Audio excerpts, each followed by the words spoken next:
Indonesia saat ini kena yang dinamakan middle income trap country, yaitu istilah di mana kelas menengah tidak bisa naik ke kelas atas. Jadi negara Indonesia yang berada di kelas menengah ini tidak bisa naik. Sekali lagi harus digarisbawahi, tidak bisa naik di kelas atas atau tidak boleh. Negara yang terjebak di dalam middle income trap adalah negara yang GDP per kapitanya adalah antara $3.500 sampai $5.000 per kapitanya seperti Indonesia. Banyak negara yang terjebak di kelas menengah itu selama puluhan tahun. Misalnya Brazil itu lebih dari 30 tahun baru keluar dari istilah negara dengan middle class income-nya. Argentina juga sama, puluhan tahun juga baru bisa keluar. Ini yang terkadang membuat kita berpikir, seandainya saja ya kita ini adalah kepala negara Amerika atau kepala negara Cina, di mana keduanya saat ini memainkan perdagangan internasional lebih dari 30%, lebih dari 70%. Maka negara pasar harus dibuat GDP-nya tidak di bawah dan tidak di atas, di trap. Mengapa? Karena kalau negara-negara pasar tadi income-nya naik, maka negara tersebut harus menjadi negara produsen, dan ini malah menjadi kompetitor negara besar.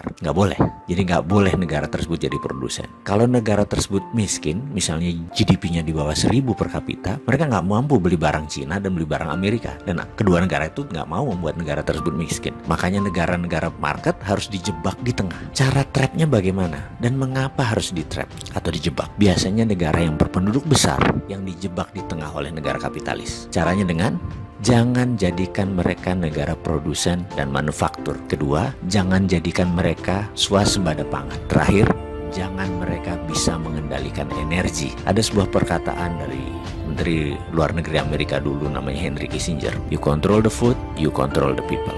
You control energy, you control the country. Kalau mau mengendalikan rakyat, kendalikan pangan mereka. Kalau mau mengendalikan sebuah negara, kendalikan energi mereka, minyak bumi mereka. Kita kasih contoh sederhana negara Venezuela yang baru-baru ini. Negara ini menghasilkan minyak lebih besar dari Indonesia. Suatu saat Venezuela melawan dalam tanda petik Amerika dengan menjual minyak mentahnya ke Cina. Amerika marah dan Amerika membuat Venezuela menjadi failed state atau negara gagal dengan financial warfare yang dilakukan oleh economic hitman-nya, pasukannya CIA-nya Amerika. Dan kita semua tahu negara tersebut dalam setahun terjadi hyperinflation. Mata uang Venezuela nilainya jatuh 1.000.000% sampai harus menerbitkan cryptocurrency sebagai ganti mata uang negara mereka. Sebagai catatan, Amerika sangat memperhatikan homeland security-nya. Jadi mulai dari ujung benua Amerika Utara sampai ujung selatan Chile, Argentina harus di bawah kendali Amerika. Jadi ya hal-hal negara seperti Venezuela ini disikat pasti. Oke, kita kembali ke topik. Bagaimana supaya kita keluar dari jebakan middle income country tadi? Kalau saya boleh memberikan saran, bagaimana kalau kita pakai apa yang Taiwan pakai, apa yang Cina pakai, apa yang Singapura pakai, apa yang Jepang pakai